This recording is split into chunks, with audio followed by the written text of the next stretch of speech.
Okay. So, Thomas, welcome to our podcast. You will be our first guest over this summer, and it's going to be a really hot summer with many people coming to join me. Thank you for being the first, and I think you're the really perfect person to do the talk about the most interesting topic in the world football now, and that's what has been happening to Hungarian national team over the past couple of years, with their constant great results against the top teams in the world, in Europe. So can you tell us a little bit about yourselves for the people who don't know you and don't follow you? Yeah, perfect. Thanks for having me. I've been covering Hungarian football for about 12 or so years now. As you might be able to tell by my English accent, I am British. I grew up in Britain to a Hungarian mother and an English father, but my kind of love for Hungarian football came from my grandfather, who was a football obsessive and basically indoctrinated me into Hungarian football from an early age. So I kind of grew up with these two sides of my family, one being obsessed with Hungarian football, and then my other side being obsessive with English football. Like I'd not met too many families who are as football obsessed as mine, really. So I had this upbringing where I used to go to Man United a lot. I was a Man United season ticket holder, and then on my other side, in an age, I always only focused on Hungary, and my granddad used to make me watch NB1 matches from a very young age during the 90s, where it was pretty much at its worst. And so, I kind of just grew up in this kind of unique scenario of being very, involved and interested in Hungarian football and English football to kind of a similar degree, really. So now you've been doing this for a long time, and Hungary has progressed a lot during this 12-year period. But the worrying thing was what happened with Hungary after the 1980s. I mean, I don't know if you've witnessed it yourself, because you're not that old, but I can remember Hungary from the World Cups in 78, 82, 86. And then after that, it was a really, really poor, not one short period, but over the 10 years, over the 5 qualifying campaigns, Hungary has never managed to escape being in the bottom part of their group in Europe. So this is something that's really heavily contrasted to what has been happening from the World War II until 1980s. Yeah, there's no footballing nation which has reached the highs of Hungary and also reached the lows of Hungary. Like you'll see, like Uruguay, Brazil, the teams who kind of were big, and Italy, of course, from the early 30s, 40s, 50s. Hungary were always around the best sides in the world at this stage as well. They were competing with Brazil, Uruguay, and Italy. Obviously, Hungary got to the World Cup final in 38, and then to the more memorable, the more recognised final in 1954. But after the revolution in 56, like Hungarian football slowly became weaker and weaker, and then 86, as you mentioned, is still the last time that Hungary qualified for a World Cup. And then communism soon fell after that. And it kind of, it is such a turning point in Hungarian football history, really. Like I say, after the 50s, after that revolution, it did slowly dissipate. And I think the nationalism that football invoked, especially before that revolution, a lot of people speak about the loss in 1954 as being one of the reasons why the revolution actually happened, because of the nationalist fervor that it sparked. And I think the communists wanted to rein that in a little bit, and then they stopped putting more money into football, started putting more focus into football, and as the years progressed, Hungary was still a decent side, but a lot more middling compared to the elite level that they were. And as communism faded in the 90s, when almost like liberation happened, football was thrown right to the bottom of priorities, as you can imagine it would be. Like, we have a lot more freedom now. We need to organize our government. We need to organize our society. And football was just, something else, even for a footballing loving country like Hungary. So the early 90s and early 2000s too, Hungarian football was still, it slowly became more of a thing at the end of the 90s, early 2000s. But it wasn't until Viktor Orban came in 2010 where it finally was given the place in society that it had been given back in the 50s, really. Like even in the 60s, 70s, 80s, like it was obviously loved, but not to the same level as probably it is now. Like the love for football is really gone crazy, and that is for love him or hate him, it is down to Viktor Orban, I think.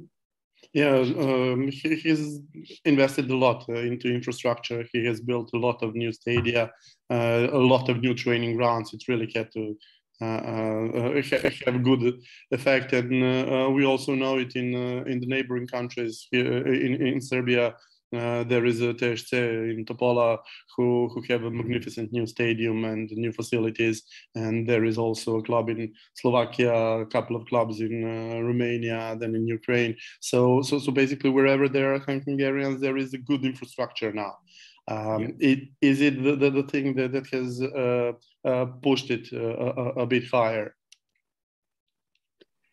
Yeah, I think the infrastructure is probably the big thing. I think it's kind of created such a cultural change, the stadiums, the facilities, which is probably the most important thing that's happened. It's kind of become a priority again, and that match going experience for the fan, I think, helps a lot in that change of the culture, because before the new stadiums, a lot of the places that you would go to, so Ferencváros, Honvéd, and DK, especially, those stadiums were relics of the past, the relics of the 50s. You would go to, especially Honvéd Stadium, the Bozik.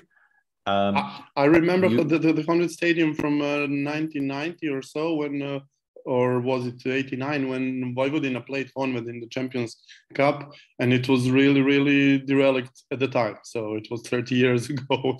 Yeah, exactly. It was basically the same stadium that Puskás and Sibor and all the greats played in, which gave it a really cool element for ground hoppers, like people from England and stuff going to there. That's really quite a cool thing. But for the people who go on a day-to-day basis, they don't want to be going to places like that. It just feels old. It feels dirty. Whereas now the match-going experience, I think across most of society as well, especially in Western Europe, has become a lot more middle class as a pursuit. Football for, again, love it or hate it, but it does create a different type of match-going experience, and it draws families in. It draws, because it becomes a bit of a more of a safer place to take your kids, because at times, especially during the 90s, like the hooligans, they didn't rule Hungarian football, but they kind of ruled the terrace, and it made it a little bit scary for women and children. That's not me saying that on their behalf, that's them saying it themselves. So especially at Ferencváros is a big example. Like the match-going experience there is still vociferous. It's still as aggressive as it needs to be, but it kind of doesn't tip over that anymore. There's not the white nationalism on the terraces that used to plague it. It has its vociferousness, and it gets behind the team amazingly, but it's an experience that families can go towards, and it's a lot more welcoming than it used to be. And I think that is changed across the whole of Hungarian football. At the national team, it's the same thing. Like Of course, we've seen incidents, especially against England, where a couple of players were racially abused. But on the whole, that has really, and I know this may feel like I'm being an apologist, but I'm not. It truly has been a remarkable change in that respect. There are still elements, of course, and I think just because we don't see it doesn't mean it doesn't exist, but we don't see it anywhere near as much before. And I think that cultural change, the fact that the infrastructure has been built, has been the biggest thing why Hungarian football is getting to the level. And then, of course, success. Like that you can have as much infrastructure as you want, but if there's no success at club level or at national team level, then people aren't going to be interested. They're still going to think it's a laughing stock. But we have seen obviously success with the national team, but also with the with Ferencváros of how much they've improved at club level too. Yeah, we've been talking about the 30 years of underachievement, but there have been some falls downs. In 1997, the national team got to the playoffs, played Yugoslavia, and conceded 12 goals in 2 games. then in 2008, 2009, the under-19s and the under-20s went to the World Cup. They were semi-finalists in Europe. They were number 3 in the world. Some of them are still playing a big role. Petr Gulaci is still the national team goalkeeper. Christian Nemeth, not very much so. But somehow it didn't get enough traction at first. Yeah, so I think with those, I think 97 it wasn't a fluke, but it was a good campaign out of nowhere. It didn't feel, it felt kind of out of place, and I think to build on that would have been quite tough because, like I said, it wasn't a fluke, but it wasn't like, wow, we've definitely deserved that. This feels like it's been coming for a while. And then the 2009-10 team, like you say, that got to the semi-final and won the bronze medal at the Under-20 World Cup. I think that was really, really important for the next generation, really, because that was the first team that had a collective. It had a lot of good players in it. It was Vladimir Koeman, Tomáš Kadar, who was at Newcastle for a little bit, and Huddersfield, Peter Gulaci, Christian Nemeth, like 3 of that 4, and Kadar as well was, I think, a very good player, played in Poland for a long time, and Dynamo Kiev. They were very, very good players. So the next generation from there could build upon that. And there was a kind of a nucleus created at that time. And though there weren't amazing moments straight after that, that nucleus could stay around for a little bit. And especially Gulaci and Kadar, they really kind of changed the way that the national team was, because before it was kind of an individual player would come around every 3 or 4 years. But at this moment, it was kind of like, we have about 6 players we can put straight into the team here. Before, we were having players like Huszti, fantastic footballer, Balázs Gyurcsány, Roland Juhász, Gabor Király. They were all kind of every 3 years or so. So to have a lot come in at the same time was really super important. And then we had those 6 or so that became the nucleus of the side. And then from there, if we were getting an individual every 3 years, it actually came pretty more rapidly after that we could build upon that. It just became like a building base and like foundations to build upon. It was really super important, that team. Yeah, and then everything changed around 2015. The team managed to get through their Nations League group to the playoffs, and I mean through the qualifying group to the playoffs, and then they entered the Euro 2016, and nobody was giving them a lot of chances before they went there, but they played that magnificent game against Portugal 3-3, and then the attention was there, and not only the attention, people witnessed Hungarian supporters for the first time. Everybody saw that there are tens of thousands of people who are willing to follow their national team all over Europe. This is something that hasn't been happening a lot to Central European nations apart from Croatia. Croatia is the only team that has always had a really fanatical support everywhere they go. But when Hungarians came in 2016 on the terraces, it was really something new. Yeah, I think because of the nationalist fervor that Orban has inspired in Hungarian society and in Hungarian football. There also is the Carpathian Brigades, which I'm not sure how familiar your listeners are with those, but they were created just before 2010-ish, and they brought a lot of the ultra groups together to fly under the banner of the Carpathian Brigade, which had never happened in Hungarian football before. And it has never happened in Serbian football as well, because you cannot really imagine all the supporters coming up together to support the national team. Exactly, and it's created not, I wouldn't say a friendly atmosphere at club games, but I think that mutual respect it's created. They still hate each other at games, and they'll still throw flares at each other and all that stuff. But it's nowhere near as crazy as you see, like between Partizan and Red Star, or even between the two Partizan ultra groups that I've seen in videos and stuff and read about. But that it's to fly under one banner is what kind of culminated in I don't think we can say definitively, but there are rumors that the state have also worked hard to create this unity between the ultra groups in the Carpathian Brigade as well. And I think when we saw in 2016, like you say, it kind of came from nowhere. We saw Hungarian fandom and fanaticism for the first time. That was kind of the first time we'd really seen it in Hungarian society as well. It's not something that had really happened before, like I say, because of these ultra groups that never come together under the same banner. So that was kind of amazing to see, and it's also just carried on now. And like I say, it's not even damaging to Hungarian society. I know English media try and pick up and say, "Oh, these guys they're all far right and they're all horrible, they're all racist." Like at the recent England game, like during the national anthem, the English fans shouted, "You racist bastards, we know who you are." But it's genuinely not the case. I think it used to be, definitely. I would go to a lot of games when I was a bit younger and hear like racial abuse and be like, "Oh my God." And that really took me back as someone who not really experienced that in England.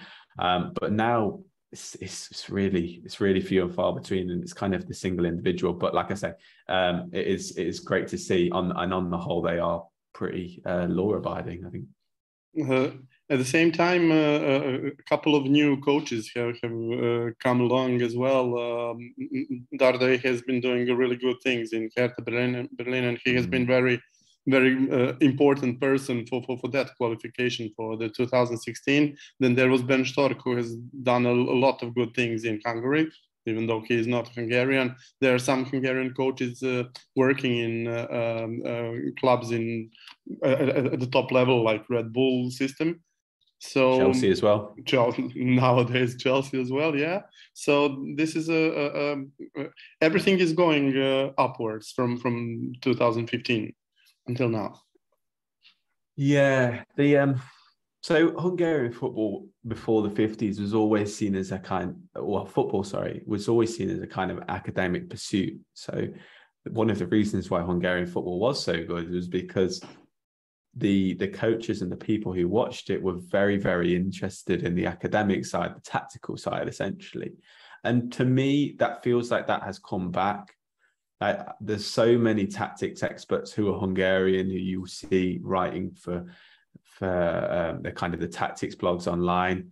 There's so many analysts who are super, super smart. Istvan Baregi, who initially was just a guy on Twitter who got a massive following because of how well he understood the game.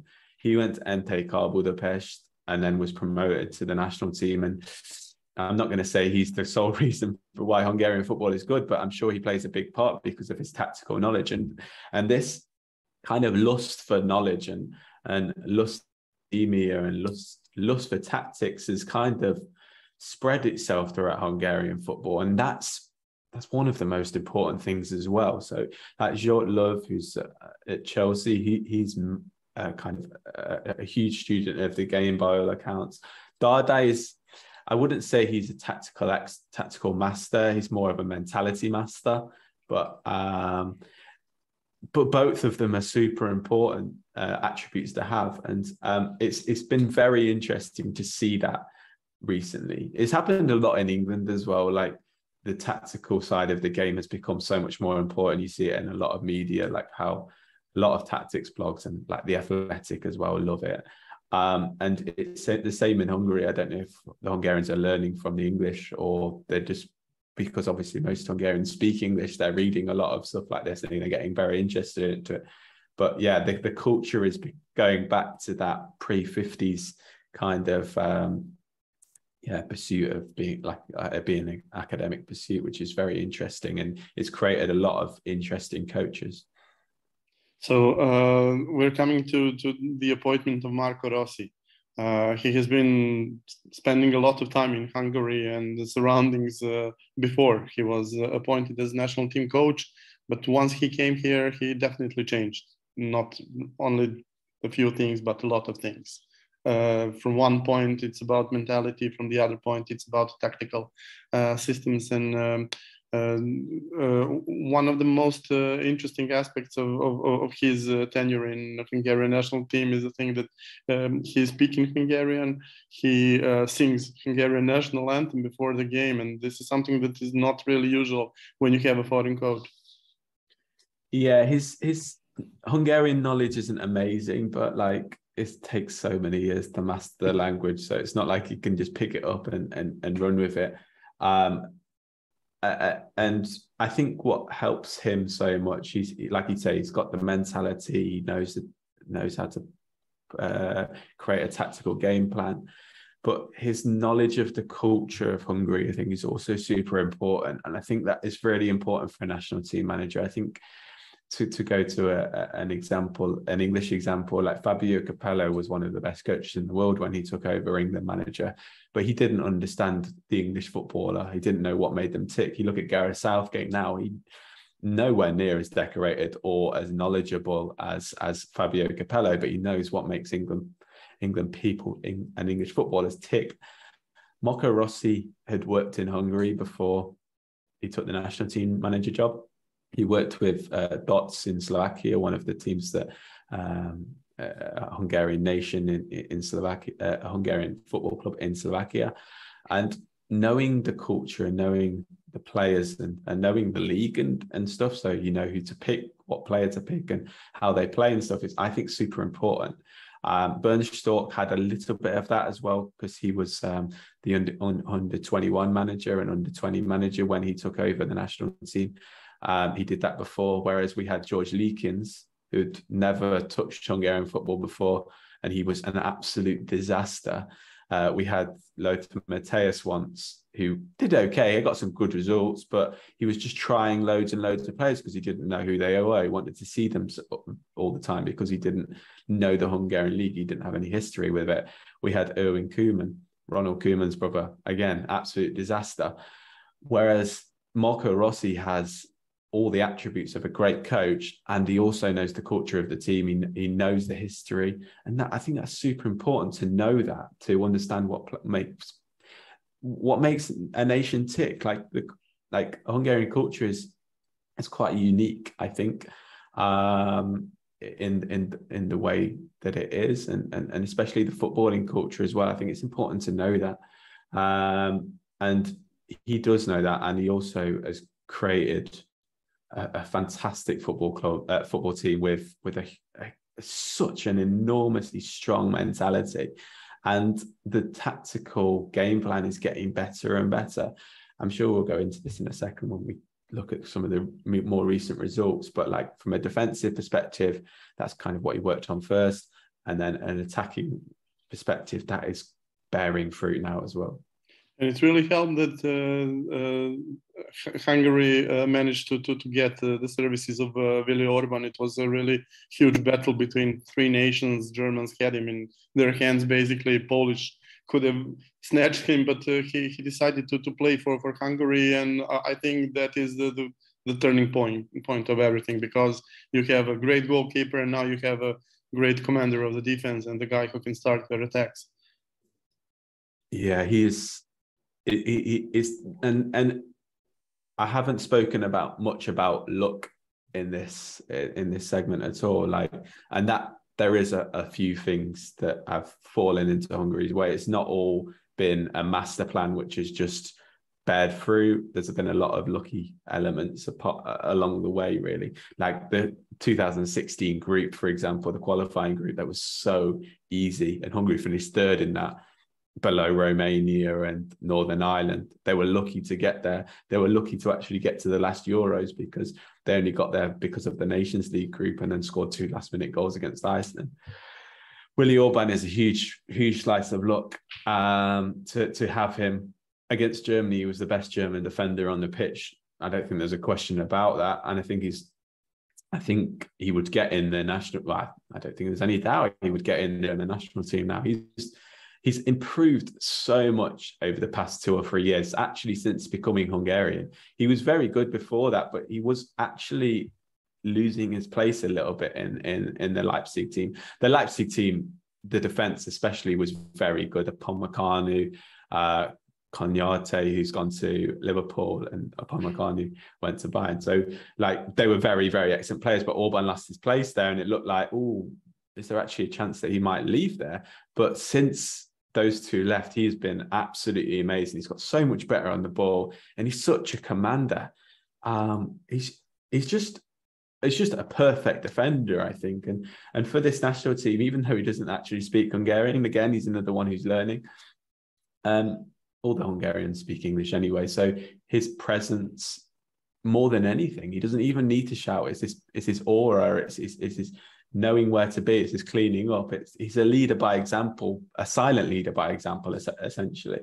A huge slice of luck that he chose Hungary. I'm sure that whoever spoke to him from the Hungarian camp sold him the dream of what it is like to play for Hungary. I've spoken to players, and even players who have spoken about them not being nationalistic at all, not having a nationalist bone in their body, and then playing for Hungary just creates such a different experience inside of him. And I'm sure that's what they sold to Orban, who I'm sure is not a Hungarian nationalist. He's probably not even, I don't know how much he's been to Hungary. His dad is Hungarian. Callum Styles is also another one who's never been to Hungary either. But I think you sell him that experience of playing for Hungary, and it creates something inside of you. And I'm sure that was one of the reasons why he picked Hungary. So the dream has indeed come with so many great games against top opposition, the toughest possible group at the Euros, the toughest possible group at the Nations League, and still Hungary has managed to do really good against basically all of them, apart from that last 7-minute problem with Portugal. After that the deflected goal, Hungary was one of the top teams in Euros. When playing France and Germany, and then beating England twice in a 10-day period, including the game in Wolverhampton. It was something really amazing. So at the same time, when they go to qualifying campaigns, they still lose to Albania, not once, but twice. So is it that the tactics that Rossi has been preparing for them is hindering them a bit when they play a weaker opposition, and help them a lot when they play the better ones?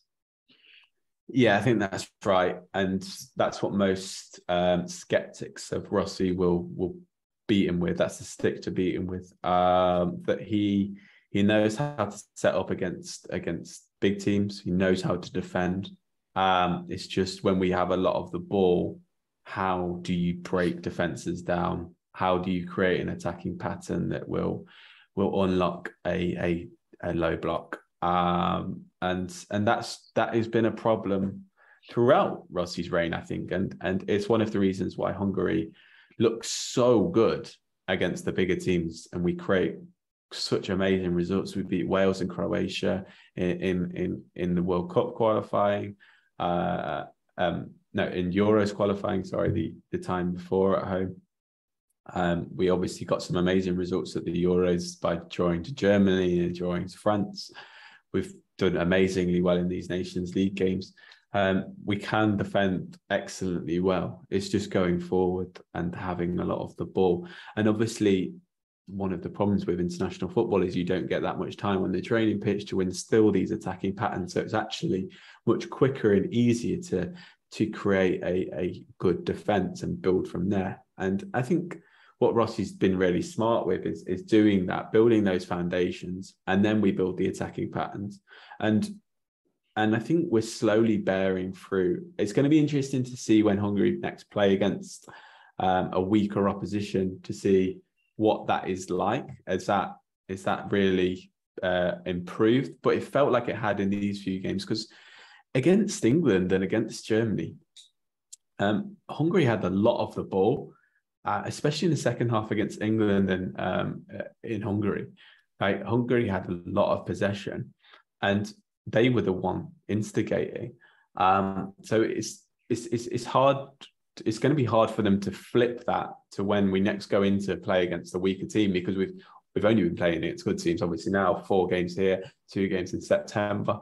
Yeah, it's going to be interesting. I spoke to the my friend is the guy who is the football analyst. This is Von Bregio I spoke about earlier.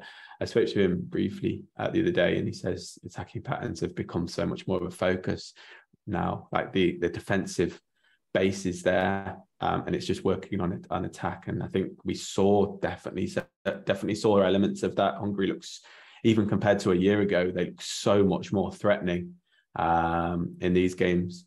I think motivation also is a factor in that. But yeah, it's going to be interesting to see when Hungary play against a weaker side, just how much they have improved in this regard. It does happen help a lot when you have the guys like Dominic Szoboszlai back to the team, because he was absent for the Euros. So he is the one that is expected to unlock the defenses in those games.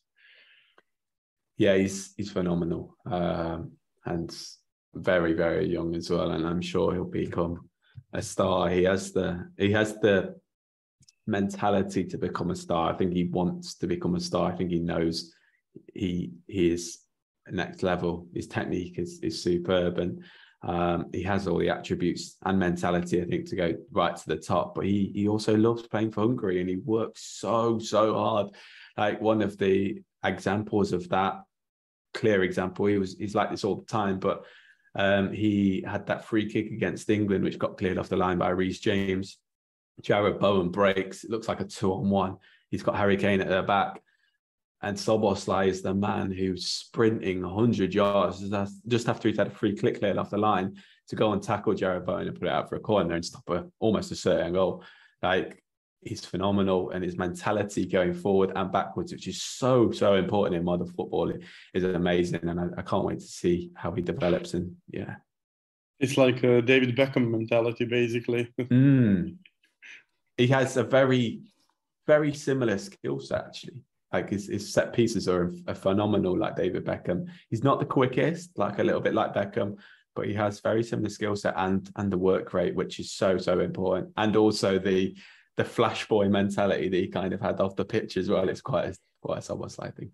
Yeah. So at the end, where do you see Hungary move from here today? They keep playing very good against a good opposition. Are they going to be a mainstay in big competitions in the years to come? I think it's hard to say. I think we need to see more quality players come through. At the moment, like, we're not Croatia. We're nowhere near as good as that. We don't have the quality players that they do. Like, Hungary's team on paper is still not great. We're relying more on team tactics and mentality to get us through games, and intelligence, motivation, all that is kind